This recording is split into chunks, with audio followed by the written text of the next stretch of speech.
සියලු සාදරයෙන් පිළිගන්නවා රාමෝට. මිත්‍රරුනි, සංගීත ශාස්ත්‍රයේ ඉහළම ජාත්‍යන්තර සම්මානය කියලා සැලකෙන ග්‍රැමි අවෝඩ් එකක් ලැබෙන්න සුදුසු නිර්මාණයක් අපේ පුංචි රටේ බිහි වෙලා තියෙනවා කියලා මම හිතනවා.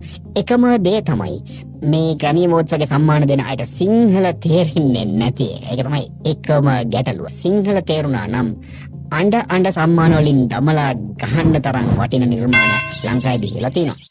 दार्शनिक गत्ताम एक्सिस्टेंशियलिज्म अब्सर्डिज्म बुद्धिज्म देवदत्त क्लेमिंग उल्लू बुद्धा उपनिषद वगे दर्शन गणनाවක් මට මේ නිර්මාණය හරහා පේනවා.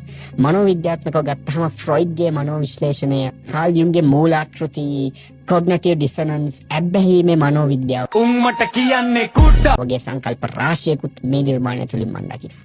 සමාජ විද්‍යාත්මක රාමුවක් කරහා බලනකොට පන්ති අරගලය, පරාරෝපණය, සංස්කෘතික කලකිරීම, අපරාධය සහ දඬුවම උඹට දෙන්නේ එකට කයි යටත් විජිතවාදයේ පසු බලපෑම, පශ්චාත් නූතන සමාජයක මූලික ලක්ෂණ වගේ පුළුල් සංකල්ප ගොඩකුත් මේ නිර්මාණය හරහා කියවන්න පුළුවන්.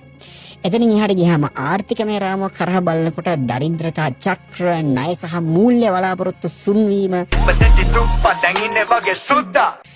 ගෝලීය ධනවාදයේ අඳුරු පැතිකඩ වගේ බොහෝම ගැඹුරු සංකල්පත් ඉතා සියුම් මේ නිර්මාණයට මුසු කරලා තියෙනවා.